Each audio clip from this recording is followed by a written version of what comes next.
All right, our favourite time of the week, isn't it? Gentleman genius, wordsmith extraordinaire, Kel Richards joins me now. Let's get straight into it, Kel.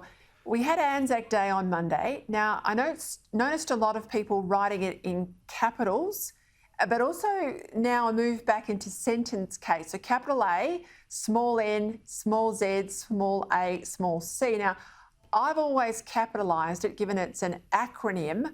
But I was once pulled up by a government speechwriter who says you don't do that anymore. It's just a capital A, then lowercase. What's the answer here? Well, the bloke who pulled you up was right, I'm afraid. It certainly started as an acronym. No. Yes, it started as an acronym, right? Actually as a telegraphic code, a telegraphic address. And in his history of the First World War, C.W. Bean tells us the name of the Australian Army sergeant who coined the telegraph address and basically invented the word. But as early as 1920, so only 2 years after the end of the First World War, an Act of the Federal Parliament was passed making it a word controlled and copyrighted by the federal government.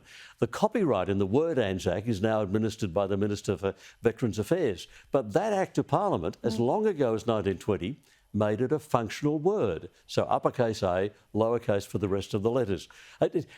Someone said to me, look, not capitalising it shows disrespect. I don't think it does. I mean, I was at a march on Monday and, we feel moved by seeing those old blokes and thinking what they went through. I think even using it as a standard functional word, it still respects them and their achievements and their sacrifice. I like the capitalisation because it reminds us, like the word Qantas, that there is a history to the word and it keeps it alive somehow. But I will do the right thing, do what I'm told, and it will go back to the other way. Let's talk about some of the terminology in a campaign. In the Western Sydney seat of Fowler, I was just talking about the seat. This is Christina Keneally's spot she hopes to get into to move into the lower house. It's in Western Sydney. Her corflutes have been defaced.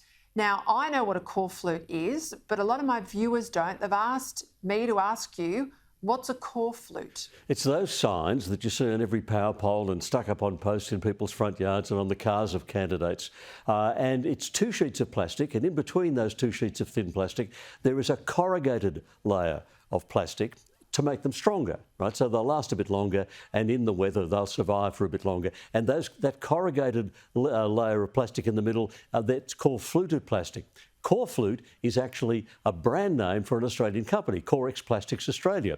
But they're so widespread these days, it's become the generic name for all of those signs, regardless of who makes them.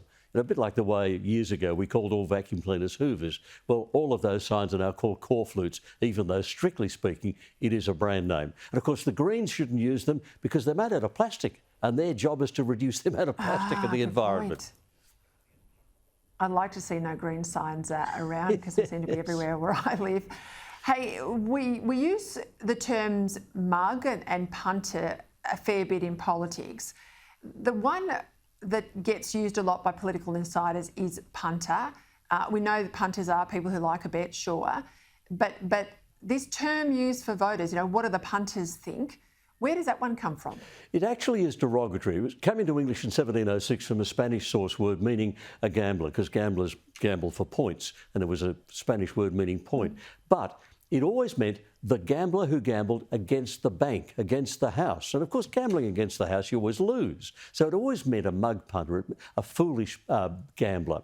And then from 1935, it meant someone who was a victim of a swindler or a con man. And from the 1950s, maybe early 60s, it meant a customer or client, particularly of a prostitute. So it's derogatory. Really bad idea to call ordinary people punters. It is a derogatory term. Well, I will do my best to get that one out of my head and reprogram myself, because it is used in politics a lot. I don't want to use a derogatory term. I know people have raised it with me. They've asked what it's for and where it comes from, so I'm glad you've covered that off. We'll leave it there, Kel, but people can go to ozwords.com.au to give us some options and ideas for next week.